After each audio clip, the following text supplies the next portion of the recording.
Hello all, good morning. તો સ્વાગત છે તમારું મારી યુટ્યુબ ચેનલ પર. હું છું ખુશી અને આજના વિડીયોમાં હું તમને બતાવીશ કે કેવી રહી અમારી દીવની ટ્રીપ. તો જરા વિચારો કે સવારે આંખ ખુલતાની સાથે જ સામે દરિયાના બ્યુટીફુલ વ્યૂઝ હોય તો કેવી મજા આવે.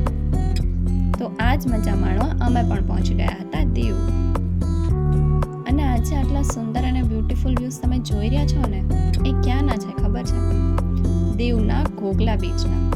અને અમારા નસીબ કે અમને દીવ પહોંચતા જ પહેલાં ઘોઘલા બીચ મળ્યો. નહીંતર દીવના આ બીચનો આટલો સુંદર નજારો તો અમે માણી જ ના શક્યા હોત.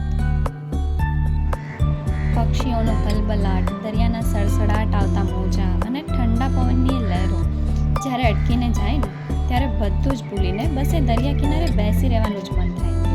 તો જો તમે પણ એક બીચ લવર હોય અને બીચની એક્સ્ટ્રીમ બ્યુટી એન્જોય કરવી હોય ને, તો તમારી નેક્સ્ટ દીવની ટ્રીપમાં સવારે ઘોઘલા બીચની વિઝિટ જરૂરથી એડ કરી દેજો.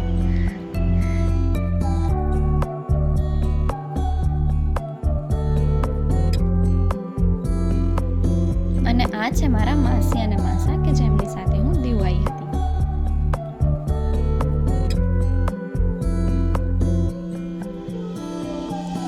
તમને થતું હશે ને કે આ કેવું શિપ છે? તો આ કોઈ સિમ્પલ શિપ નથી, આ એક વોરશિપ મ્યુઝિયમ છે જેનું નામ છે ખુખરી. હા, તો આ મ્યુઝિયમની અંદર તમને જોવા મળશે વોરશિપ અંદરથી કેવું હોય, કઈ રીતે ઓપરેટ થાય, કયા કયા ફંક્શન્સ, કયા કયા સિસ્ટમ્સ હોય છે એની અંદર. જો તમને મશીનોથી પ્રેમ હોય કે મશીનરીમાં ઇન્ટરેસ્ટ હોય તો આ મ્યુઝિયમ જોવા તમારે ડેફિનેટલી આવવું જોઈએ. તો હવે ઘોઘલા બીચ અને વોરશિપ મ્યુઝિયમ જોયા બાદ પેટે ફાઇનલી એને સિગ્નલ આપી દીધું હતું, એટલે વગર કોઈ રાહ જોએ અમે સીધા જ આવી ગયા ગરમા ગરમ નાસ્તો કરવા માટે.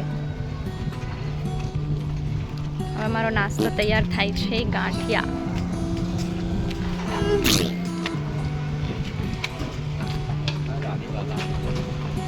મારું ટેબલ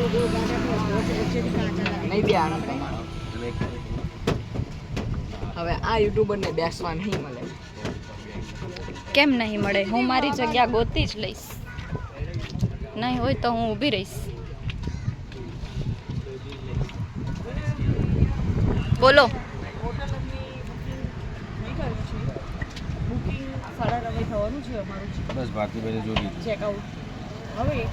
પછી અમને હોટલ વાળા અંદર બોલાવશે, ત્યાં સુધી અમારે બાર બાર રખડવાનું.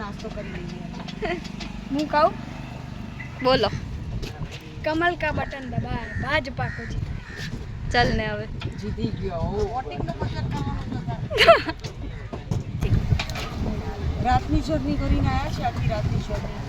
અને કાલા હજુ અમે ફ્રેશ થયા નથી, એટલે શું અમારો તમે જોઈ લેજો. कमल का बटन दबाए भाजपा को गाड़ी आखिर रात चलाई है, मारो कोई भाव पूछतो नहीं. તો અમને રૂમ મળી ગયો છે દીવમાં.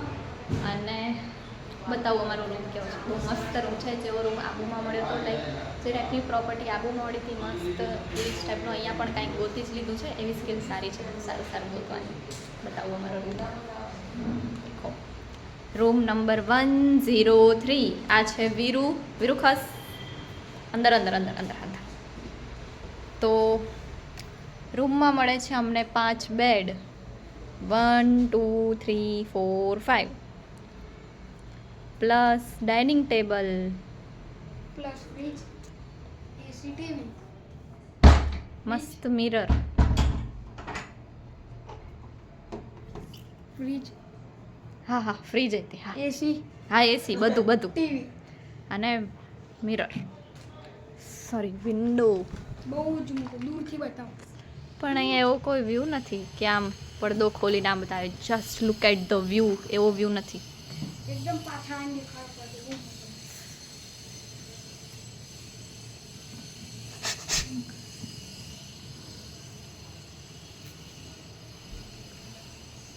હવે બસ આરામ કરવાનો વિચાર છે અને પછી જવાનું ફરવા.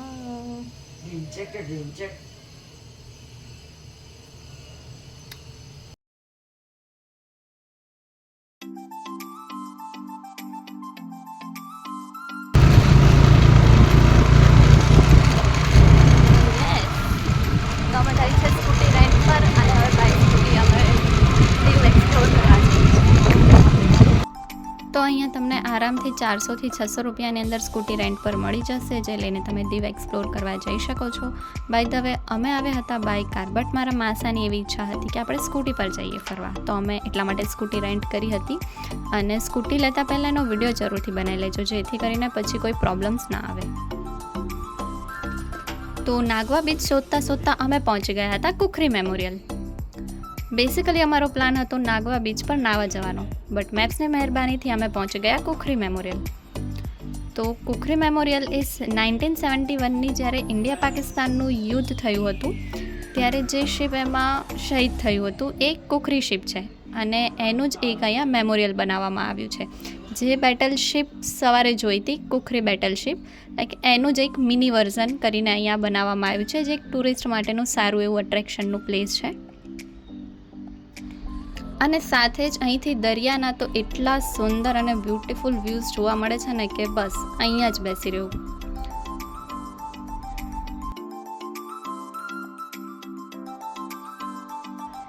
અહીંયાથી તમને એકદમ તોફાની અને ગાંડો દરિયો જોવા મળશે કે જે બસ એની જ ધૂનમાં ઉછળતો, કૂદતો, અવાજ કરતો એના મોજા ઉછાળ્યા કરે છે. અને તમે જેમ કે કોઈ તોફાની બાળકને જોયા કરતા હોય ને એમ બસ આ દરિયાને જોયા કરો. અને સાથે તેની બીજી તરફ એક શાંત ઠરેલ બીચ પણ છે કે જ્યાં તમે શાંતિથી બેસી શકો છો, સનસેટ જોઈ શકો છો. તો અમે પણ આવી ગયા અહીંયા થોડી મોમેન્ટ સ્પેન્ડ કરવા માટે.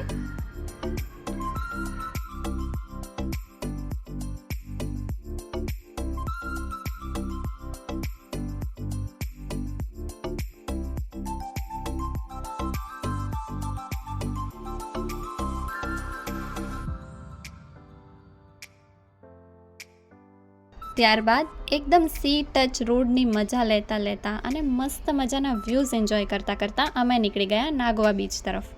અને આ વખતે તો ફાઇનલી અમને નાગવા બીચ મળી જ ગયો.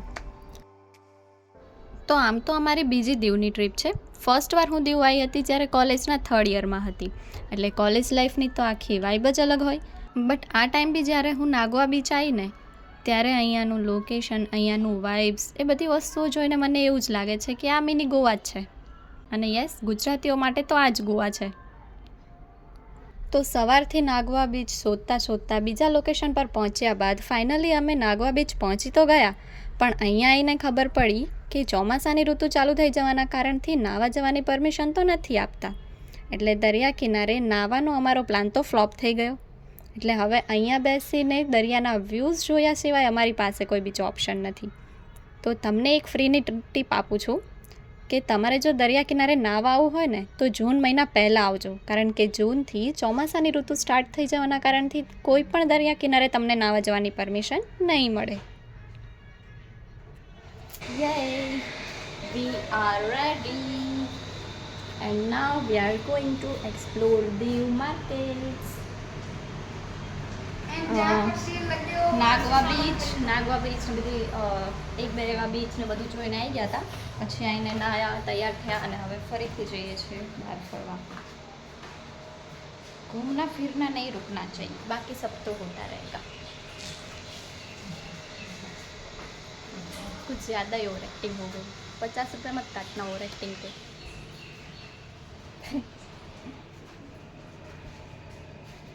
So by the way, how's my look? તો ફરી એકવાર અમારી રેન્ટલ સ્કૂટીમાં સવાર થઈને દીવના રસ્તાઓની મજા લેતા અમે નીકળી ગયા હતા દીવ ફોર્ટ જોવા માટે.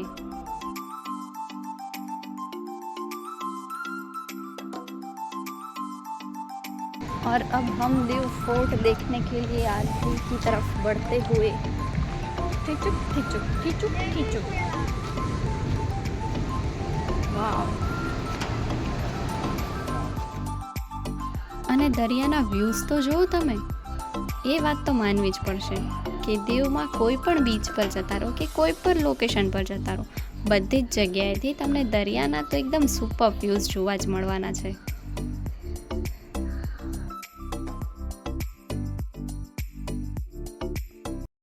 कहाँ आ गए हम,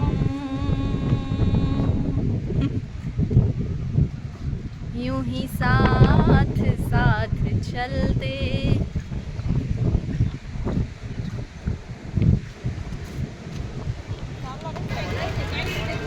ગમે ત્યાં આવી જઈ બટ એક વસ્તુ છે તો મેન્ડેટરી છે જ. Guess what? ઓફકોર્સ પાણીપુરી.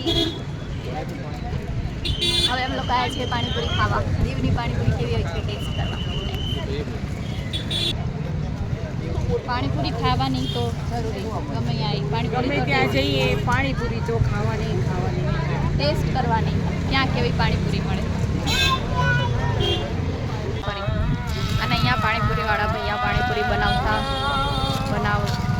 છે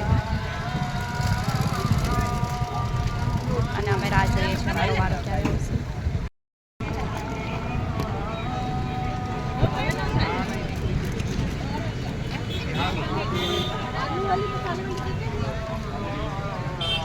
બરોબર.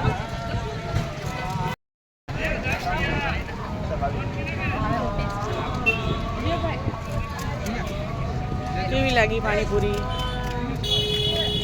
મસ્ત.